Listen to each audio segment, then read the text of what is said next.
ana matou nuu komiti ana matou aonga ia ma le matou ekalesia e faato ese le palemia fatato e faila i ona matou fale aonga ana mo ko fa vele ala nga ma wa mai e wei ile fa penga nga fa ia me al malo o lea lana whaonga mai lo leo le whawhangotai o mai ei ia vaenga ia le au saina ia tō lua. O lo ngā rurua i runga le wafu le wharia. Nga kia o mai a fo ia le whangimo ngimo. Ngai se le a fo ia le whamtalanga.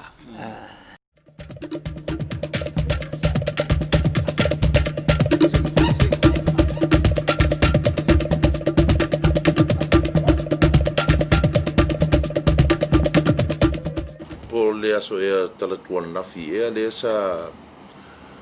au mai e foi fasi silanga foi ala fionga le palmia e le tulanga ua toe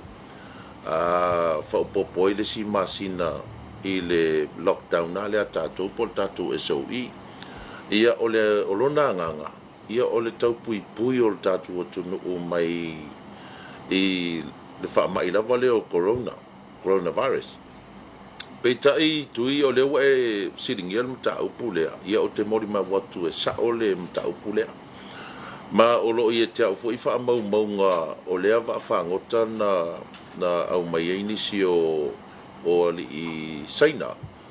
E to tono le tatu watu nuu.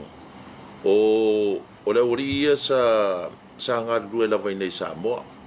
E ina ua atu e holiday fo i le latu watu nuu. Ia ma lockdown nai. O lea lana whaonga mai lo leo le whaangotai o mai ei ia vaenga ia le au saina ia tō lua. O lo ngā rurua i runga le wafu le wharia. Ia, na sau le waan nā tāo fie le ofisa o soifua maloloina o no tūlanga foilea pe o na o tō sit fia. Ia, tasi raso na aluai po fese meo ngā kai o mako usa vai po ngā kai fo palauli ia fata fea ai ia ai po o tau fai mengi so tainga o na o le si aso ia to o mai le va e o mai la le va ia a ua sauni atu ia le mtanga lu ngā leo ia ma le fionga le i minsta o fatoanga fai ngā faiva ma le faka po le fai unga kapeneta ave ese mai ia saina na ma release mai ma le va e o mai tono i lunga o le pau matu lunga le wafu ia ai mariela tu i le fai ngā le whakarna wa avatu ne le whaka whape o saila me ia au mai lalo saila ia le wali saina ia tōrua ai leo ni saila o tangataina ia o ngā ruru e lunga o le e pacing e lunga o le wafu nei Samoa. Ai a mai le whaka o le afsu ia saila saina ma saila Samoa. Tui o te mori mau atu o le ata whau ni tau saila Samoa ngā e le ingi singa o i lunga le waka. Ia o le whanonoanga ngā ia te au masalo whaaftai foi o leo ua u whalau loa tunu ta au pule i lumo le maro tātou atunu tātou ngā lulu e whaatasi. O leo pumoni lava tui ma le whaafongafonga tātou atunu e le o toe malu tātou atunu i lalo teita inga tātou whai ngā maro. Ai sea, ale ana ale mai au mai whai mai kako pui pui kako malai waalele ma ale feo so mai tangata i whaafangota i pe fa le longa foi le ia o le avatu le kapeneta o la tole ta iulu i le komiti le fa pitoa mo fa la fa fose i le mafoi ona tapuni ta tonu tulanga ia o le avaku la ko le fai unga au mai e pe fa pe olo esa fa salo fa se neve me olo o le kasinga ka tu pelo le mafo fo le la la sa ka un fai ko mai po le e fai ngal kaperat alan ke le o fai ko wa fai ngai ka ka fa pe na ke o mo ya fo le fa ngimo ngai se le a fo le el fam talanga e paua me ia le au mai luma o ngai se la fo ia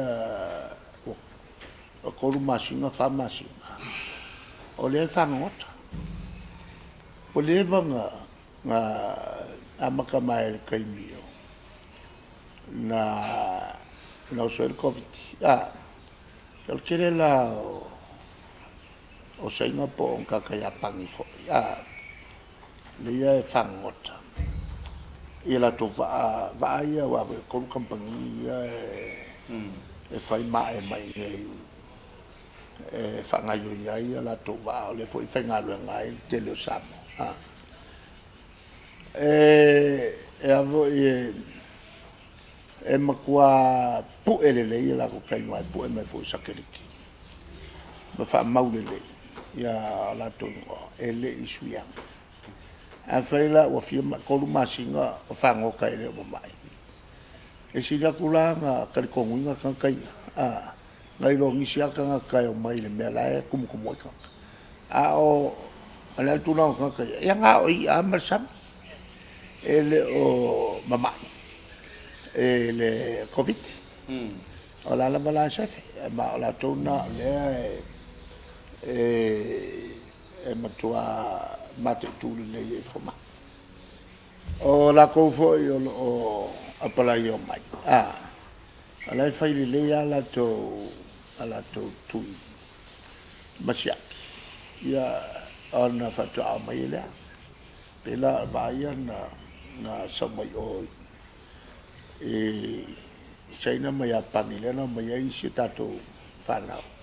o ele euskali fa o mai ai ya vole vanga ele ya se sioma ale winga le al fai pule le masau ai con el moco pero le la ko o le a o fi ko sanga o fa ya la mio le pero le ba fo fa le vola nga le o ki fa ngai le wala le e ma ko fa sa wai ya ko nga fai pule va pe mi wala wi lo le pero le ba fo fa e o ia matou no ko Mitchell matou